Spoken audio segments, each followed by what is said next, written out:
मैं हूं आपका मेज़बान साबिर शाकिर वफाकी दारुल हुकूमत इस्लामाबाद से कुछ ताज़ा तरीन इत्तलात और अहम खबरें आपसे शेयर करते हैं, क्योंकि सुप्रीम कोर्ट ऑफ पाकिस्तान पे पूरी कौम की नजरें हैं। और मैं भी आपसे यही कहूँगा कि पाकिस्तानी कौम इस वक्त सुप्रीम कोर्ट ऑफ पाकिस्तान के साथ, आला अदलिया के साथ जुड़ जाए। और ख़ास तौर पर वो वकला जो वाक़तन आइन की बालादस्ती चाहते हैं, आइन की सुप्रीमेसी चाहते हैं, पार्लिमान की बालादस्ती चाहते हैं, जमहूरियत चाहते हैं इस मुल्क में, हमारे मुमलकत खुदादाद पाकिस्तान में, उन वकला से, उन वकला तंजीमों से, उन वकला अहदेदारों से, उन सीनियर कानूनदानों से मैं ये ज़रूर अपील करूँगा, उन सहाफ़ियों से भी अपील करूँगा कि वह सब के सब आला अदलिया के साथ जुड़ जाएं, क्योंकि ये वक्त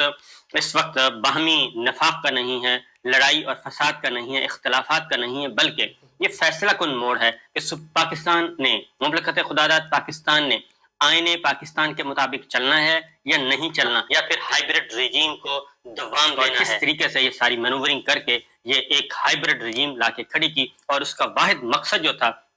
सिर्फ और सिर्फ वाहिद मकसद उसका था कि अपने आप को एक्सटेंशन देनी थी, अपनी इक़्तिदार को, अपने इख्तियार को, अपने ओहदे को दवाम बख्शना था। इसके अलावा कोई और मकसद नहीं था। उसका ये मकसद कामयाब नहीं हुआ, और जिसके नतीजे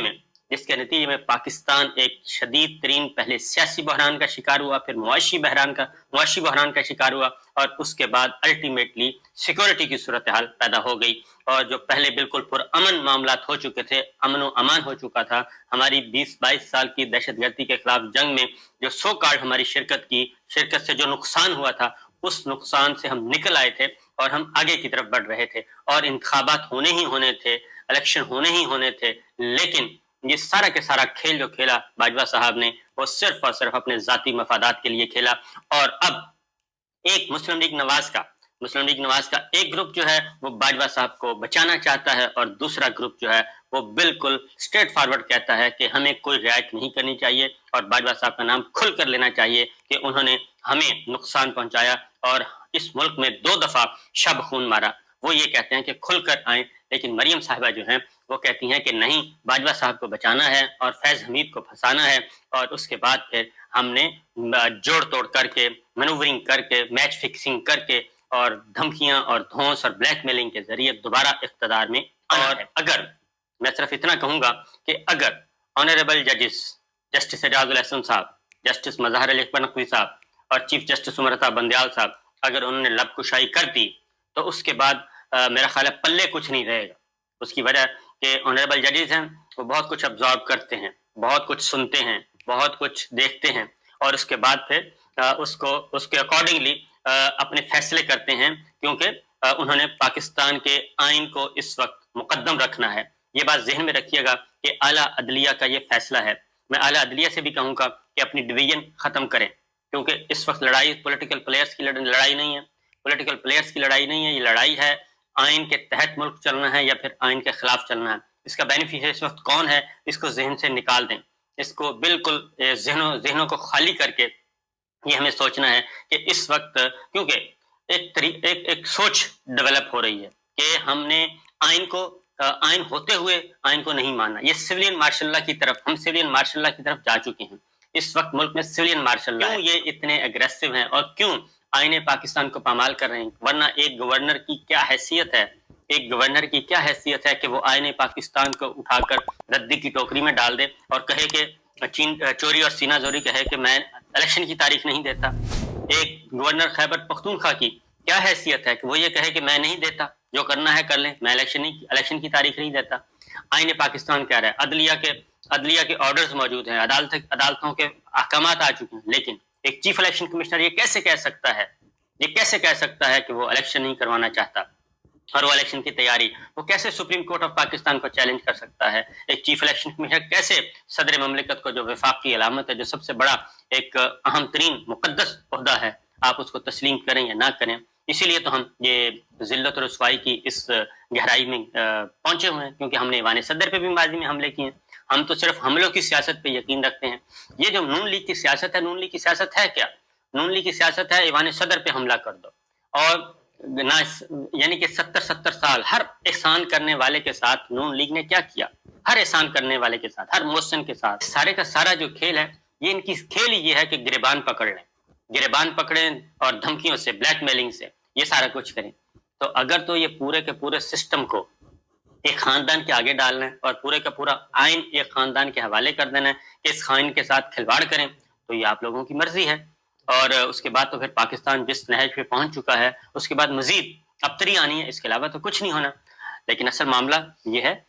کہ ہمیں اسٹیبلشمنٹ کو بھی فیصلہ کرنا ہے، کیونکہ اصل مسئلہ یہ ہے کہ یہ اسٹیبلشمنٹ بھی اس وقت ڈیوائڈ ہے۔ اسٹیبلشمنٹ میں دو رائے پائی جاتی ہیں۔ ایک یہ ہے کہ بالکل ہمیں اے پولیٹیکل ہو جانا چاہیے اور معاملات حوالے کر دینے چاہیے، جو فیصلہ کریں عدالتیں۔ اب معاملہ چلا گیا عدالتوں میں، اب جو عدالتیں فیصلہ کریں عدالتوں کی فیصلہ مان لینا چاہیے۔ ایک ابھی بھی گروپ موجود ہے، ایک رائے ابھی بھی موجود ہے، وہ رائے یہ کہتی ہے کہ شاید وہ عمران خان صاحب، دیکھیں ہو کیا رہا ہے، وہ یہ رہا ہے کہ عمران خان صاحب کے سے ڈرایا جا رہا ہے، عمران خان صاحب سے ڈرایا جا رہا ہے، اور دوسری طرف نواز شریف صاحب سے ڈرایا جا رہا ہے کہ یہ دونوں، اگر دونوں میں سے کوئی بھی آ گیا تو یہ ہمارے لیے مصیبت کھڑی کرے۔ تو پاکستان کا سسٹم اتنا کمزور نہیں ہے، پاکستان کا عدالتی نظام اتنا کمزور نہیں ہے کہ یہ دو، اگر دونوں میں سے کوئی بھی آتا ہے، کیونکہ نواز شریف صاحب نے تو آنا نہیں، وہ تو بالکل ایک بند گلی میں پہنچے ہوئے ہیں، اور اسی وجہ سے یہ سارا کچھ ہو رہا ہے۔ کیونکہ جسٹس اعجاز الاحسن صاحب کا اور جسٹس مظاہر علی نقوی صاحب کا قصور کیا ہے؟ یہ قصور کوئی بھی نہیں ہے، ان کے دو آرڈر ہیں، ان کا قصور، دو آرڈر ان کا قصور بن گئے ہیں، اور دو آرڈر وہ ابھی تک نہیں بتا رہے کہ دو آرڈر کون سے ہیں، کیونکہ توقع یہ کی جا رہی تھی کہ یہ ایریا سے ایریا میں تو سپریم کورٹ آف پاکستان کو کیا کسی کو بھی جانے کا اختیار نہیں ہے۔ اس کی ریزن ہے کہ غلام محمود ڈوگر صاحب جو ہے، اب جو یاسمین راشد صاحبہ نے آج پریس کانفرنس کی ہے، اس میں بتا دیا انہوں نے کہ کس طریقے سے سب سے پہلے جو نگراں حکومت نے سب سے پہلا کام کیا کیا، وفاق اور نگراں حکومت، وفاقی حکومت نے اپنی جی آئی ٹی بنا دی وفاقی سطح پہ، نگراں حکومت نے پہلے والے جو ثبوت تھے ان کو میڈیا میٹ کر دیا، اور وہ عمران خان پہ قاتلانہ حملہ کیس ان کو میڈیا میٹ کیا، اور وہ ریکارڈ پیش نہیں، 11 صفحے رہ گئے ہیں، اس سے زیادہ اور کیا ہو سکتا ہے، 11 صفحے سرکاری ریکارڈ میں سے 11 صفحے رہ گئے، باقی سارا ریکارڈ کدھر ہے؟ تو یہ ان کی پرائیورٹی دیکھیں آپ، یہ پرائیورٹی یہ ہے کہ سب سے پہلا یہ کام کرنا ہے، اور وہی غلام محمود ڈوگر صاحب ہیں، ان کے آرڈر ہو گئے، آرڈر ہوئے تو وہ ایک بہت بڑا ان کا جرم ٹھہرا، شریف فیملی کے قریب مریم صاحبہ کے نزدیک ان کا بہت بڑا جرم ٹھہرا کہ انہوں نے غلام محمود ڈوگر کو بحال کیوں کیا۔ تو اس لیے تو اگر تو دامن صاف ہے تو پھر کیا تکلیف ہے جی، کیا ضرورت ہے؟ تو اس لیے یہ جو چیزیں چل رہی ہیں یہ کوئی اتنی اچھی نہیں ہے، اور آنے والے دنوں میں ذرا تگڑے رہنا چاہیے، کیونکہ ابھی سے خبریں آنا شروع ہو گئی ہیں، ابھی سے خبریں دی جا رہی ہیں کہ جناب ماشاء اللہ بھی لگ سکتا ہے، اور اسٹیبلشمنٹ